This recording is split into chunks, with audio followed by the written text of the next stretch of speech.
Page 41, the detective. Now in this piece they're teaching you a thing called staccato.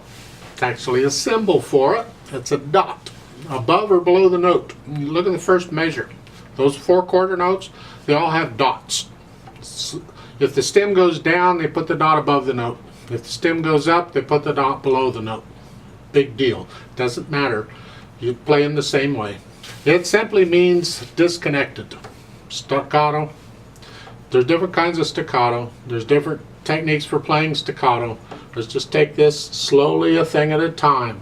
My teacher, when I was little, called these hot stove notes, and I see they're using a hot iron here as a reference. The idea was if you touched a hot stove, you wouldn't touch it for very long. It was just you get right off it. So here, what I'm going to do is I'm simply going to pluck the notes with the fingers. Now you can't pluck the notes with the thumbs. The thumbs are sideways, because if you try and pluck it, you go that way. So you got to go up and down with the thumbs, but the fingers are going to pluck it. This is one of the few times I actually use fingers rather than weight. So at the beginning, in the left hand plays that G. I'm just going to pluck it. It's a short note. How short? I'll talk about that in a minute. Just right now, make it a short note. Then the B flat, I'm just plucking them. And then in the right hand, same thing. I'm plucking it with a D. Boom, boom. I'm just plucking these short. And the next measure, they're half notes and they're not staccato, so now you're going to make them longer. You got flats and sharps there. Figure that out. I'll come back to that. I want to talk about staccato. Just so you understand, there's a lot more to staccato than what I'm telling you about. For instance, you can connect the notes, which is basically what we've been doing. That's called legato. Connected. Anything else that's not legato is technically staccato. So you either have legato or you have staccato. You can have disconnected, but that's staccato. It's a long staccato. For instance, here I could play these long staccato, just disconnect the notes. That's staccato. It's not a short staccato, it's a long staccato. But there's different lengths of staccato, and it's an interpretive thing.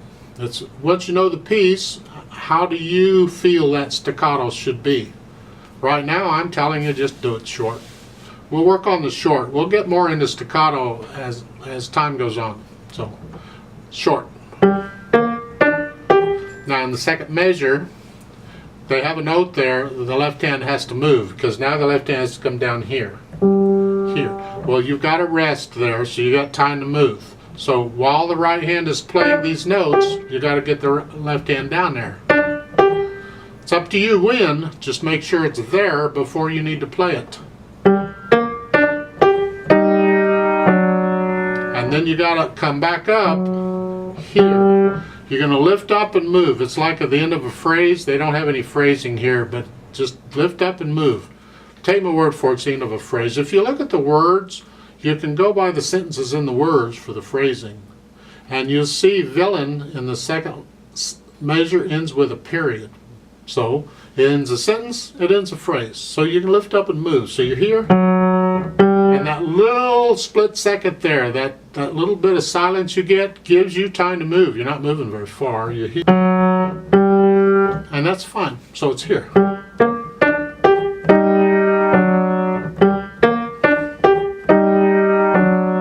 Same. The second two measures are the same as the first two measures. Second line, you got to move back up in the left hand up to where you were here, but you got plenty of rest. You got plenty of time.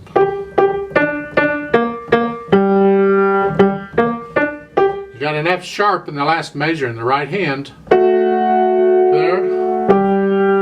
So you're playing them at the yeah. They have a little thing at the bottom of the page about major and minor keys and how they sound. I would prefer not to get into it just yet. Just know that we have major keys like we've had before. C major, G major, F major. All the major keys have a particular happy sound to them. All the minor keys have a more mysterious, sad sound to them. I prefer to wait until we get into the minor keys to talk about that, but you'll hear a difference in the sound. This is a cute little piece. I like this. So you learn it, notes first, and add the rhythm. When you're ready, you feel you're ready, and you can play it smoothly without any hitches or hesitations or nothing, then try it with me slowly, and let's just check notes and rhythm. Left hand's here, right hand's here. I'll give us 4 counts. 1, 2, ready, go. 1, 2, 3, 4. 1, 2, 3, 4.